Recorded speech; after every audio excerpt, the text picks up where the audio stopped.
Hey, everyone. Welcome to Unique Ways with Thomas Gerard, an audio podcast.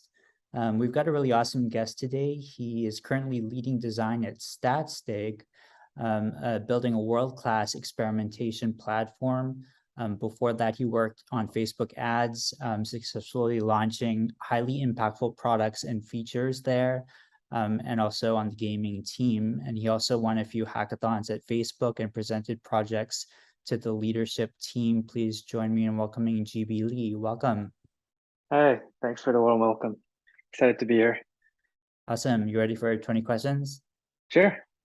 Okay, here we go. Number one, tell me a little bit more about yourself. What do you do? So my role is specifically as like a designer, so product designer, people call it interaction design, also UX design, UI UX design. But basically it's just like designing softwares. So whatever goes in, what people see and what people interact with. I design, right now I'm designing at a startup called StatSig. We're only like less than 2 years in, Series B company, but a bunch of ex-Facebookers kind of came out and started to build this experimentation platform.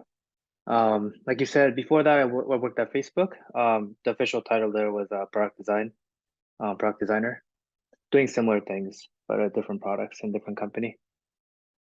Great. Just a note for our audience. I don't know GB Lee personally yet, but so a new discovery for me, but I think I've seen his stuff come through my feed, particularly the work at Facebook. So I'm excited to have him on today. Number two, what's a key piece of knowledge that makes you different? Um, so I guess in terms of, are we specifically talking about like the design skills or just in general? It varies from guest to guest. I think whatever you want to share. I guess from the design lens specifically, I think one of the strongest skill set that I have is being able to work on multiple things at once and kind of knowing what to prioritize at what time and how to juggle between different projects. And I think that comes from like knowing what my counterparts, like cross-functional partners, need at the time, what is the strategy of our product moving towards, and how I can execute different parts of the features at a given time. So I think that is probably one of the strongest skill sets that I have. And I've seen that many times being beneficial to myself while I was like working at Facebook, at Meta, and also like at my current job when I need to like wear multiple hats and like basically, I was a part of building the product from scratch. So there was a lot of projects going on, at a big tech company. That's also beneficial because as you work on multiple projects at once and having more impact in the team and in the company, there's more recognition, there's more like opportunities to like do more and more responsibilities that just grow with it. I think that has been like a growing opportunity, and I've been learning a lot from what I'm missing during that process, I guess, and able to like reflect back on myself and you know just think about it. Awesome. I think you're one of our first guests from big tech. So super excited to have you here, and to kind of kick this off. Number three, why this of all things? Why do you do what you do? Um, Well, I guess I wanted to become a designer probably like later than many people. I mean, like nowadays, a lot of people transition from jobs to jobs, and design is something that, well, UX and design is something that people actually transition to quite popularly. They want to move into tech. Um, I guess for me, like the decision came after like, you know, college. And, there was a long story that I published in my Medium article, but there was a lot of process around like I started with mechanical engineering and then went to psychology, tried to start at law school. And then like after everything, like design just came to me very naturally from like a bunch of recommendations and like me just doing my research. Um, so like it started from there, but there's like more to it that it takes like a full 30 minutes of explanation. But I just like the creativity. I just like designing products and thinking of how people use the tools, and logically thinking about the process of how people might use it, and even like discovering some of the surprising parts of the experiences that I've never thought about. Because I'm like serving the need for these people that are actually using our tools. Which is pretty unique, and pretty fun, to be honest. Nice. Number 4 is what does your future look like? Um, sure. I guess now because I'm at a very early stage startup, I think the goal for me is to, you know, like learn a lot how companies start and company develops over time. And from those things, obviously I'll learn a lot about my responsibilities and how I can contribute to the company and to the people around me, and to have impact. I think so far, even like less than 2 years, I've learned a ton about how business works, how we get customers, how like different functions work and evolve over time, and hiring and how to manage people. But obviously, like right now at this point, my responsibility and like the future of my what I'm thinking, it will probably grow together with the company. But then the question is what happens after? I think that really is going to be shaped by how successful the company will be and how motivated I'll continue to be. So far, so good. So we'll see. Cool. And you're based in the Bay Area right now, or? Right now I'm based in Seattle, Oh, good. specifically like Bellevue, Washington. Okay, awesome. So number 5 is unique to this podcast, I think. The question is, let's talk about location. How does the notion of place play into what you do? Um, for me, I chose Seattle because that was when I first got internship at Facebook. Mm, I was working from the Seattle office, and then the return offer was actually for the San Francisco office. mm, But I had family, I had kids.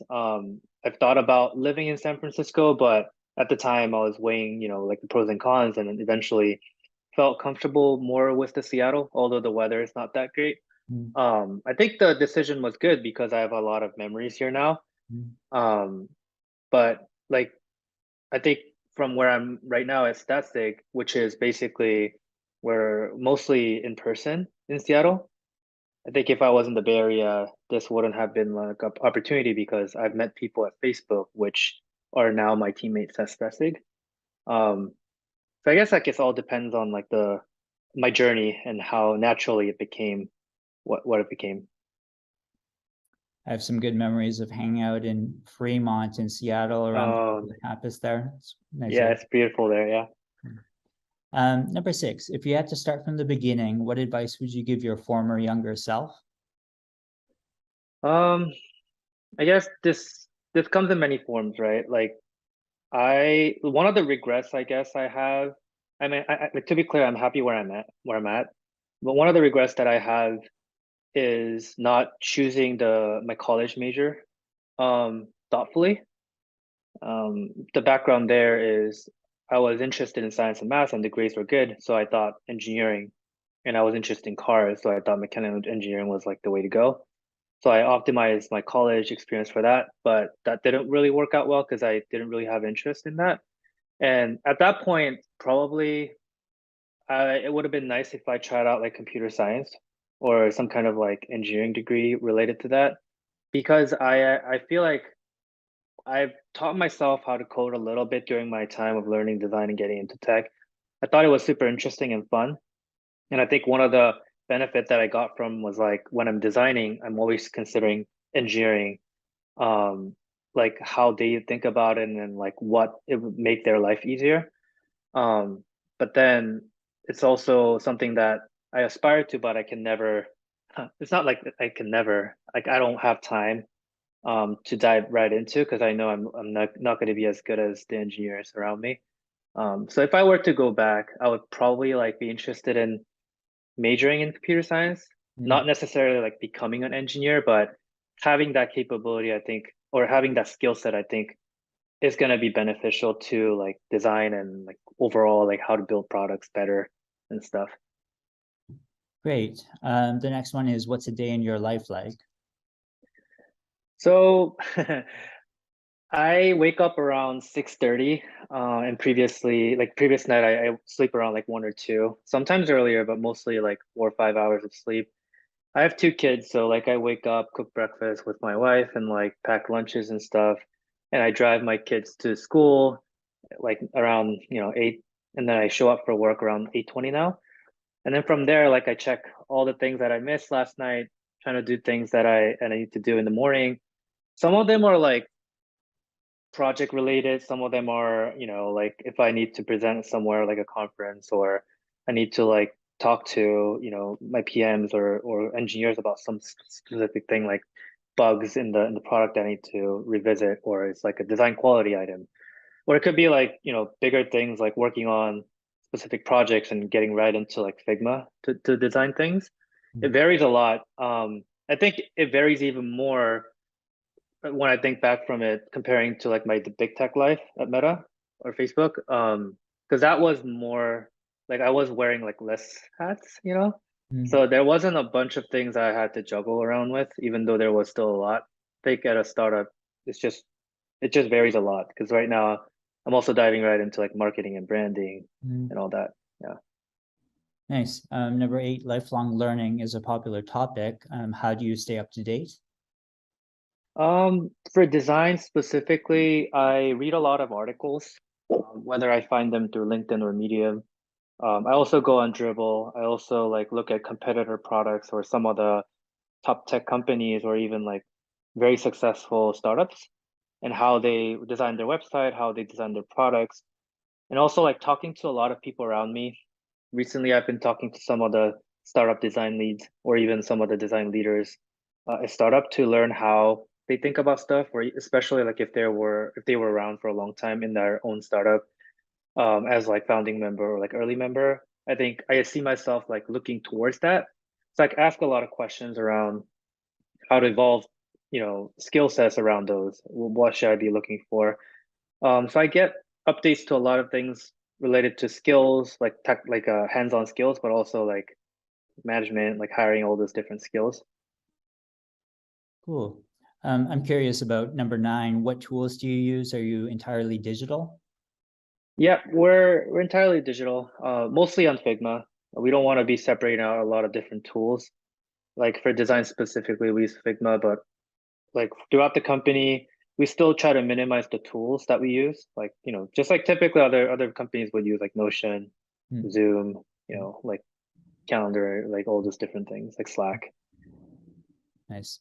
Halfway, number 10. How do you deal with work-life balance? Um, at Meta, I had a strict work-life balance. I would show up to work around 8 or 9, and then took a bus back home around 4:20. And I think at that point, even after work, I would not check messages or reply to some of the things, because I wanted to separate that out, especially because I had a family. But I think like ever since joining a startup, the lines started to blur out a lot. I see myself working until late at night just because I want to do that.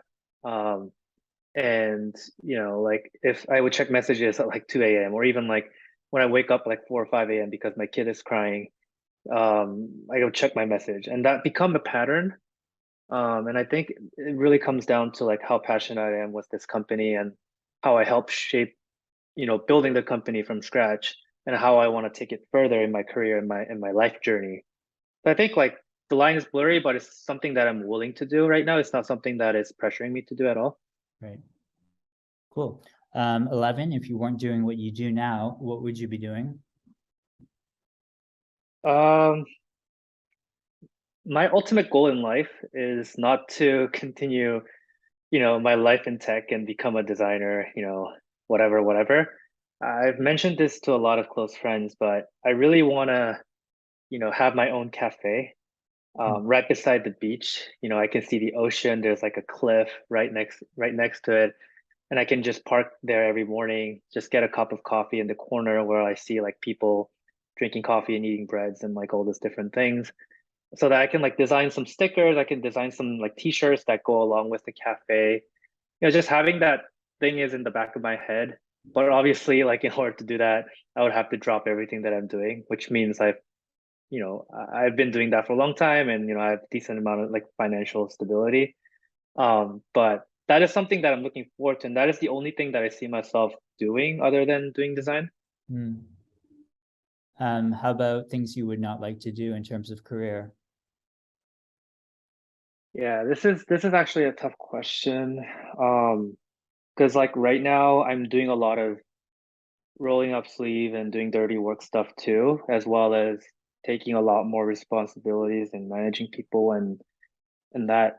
So eventually I'll probably prefer one over the other, or if there's like multiple things, I'll probably like prefer still like one over multiple ones, but it's hard to say right now. Great. How about a favorite word, quote, or sentence? My favorite word quote right now, is also something that I've designed in one of the posters at the office. Is like it's by Eric Schmidt. It's like if you're offered a seat on the rocket ship, like you shouldn't ask any questions. You should just hop on right away. And Mhm. that is kind of the startup, mentality. If you're offered a seat at an early stage startup at this opportunity, if you think it's good, you should jump on it. Mhm. Cool. How about a least favorite word, quote, or sentence? Let's take it offline, Mhm. or like let's revisit it later. Mhm. If you had to pick one word to describe yourself, what would you choose? Um, Passion. I think passion is probably what drives me to do what I do every day. And there's always a reason for what I'm doing then. And I think it's because of passion. What keeps you up at night? Well, work and how it affects my life and family keeps me up at night. I took this risk to join a startup, and I have this obligation to myself and to my family to make sure that I you know, do the right things and, reflect when I reflect back later, I can say that I made the right choice. Mm, So doing whatever that I can to push that through and to still communicate that, I'm doing the best I can, especially to my family. But also like reminding myself that I've took this thing um for because I believed in it, even though people might, not be on board with it. So I need to take that responsibility. what's a dream you're chasing?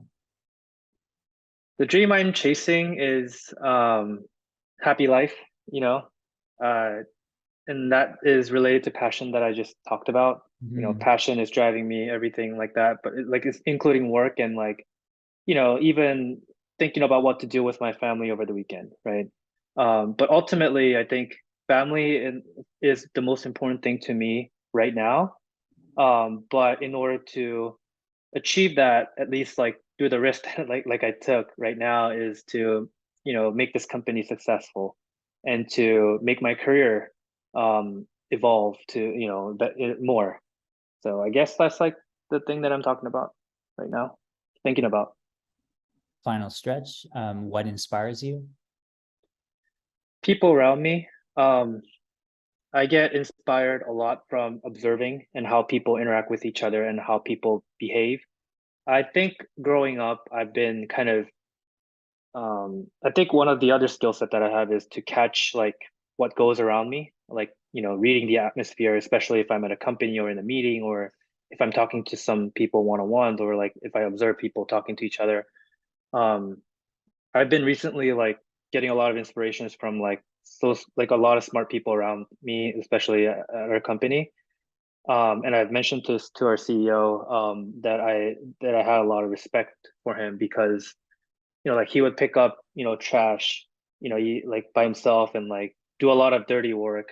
And, like he doesn't say anything, but I can notice that. I've also told him about that. And I think those are some of the things that even if it's small, like I can notice it.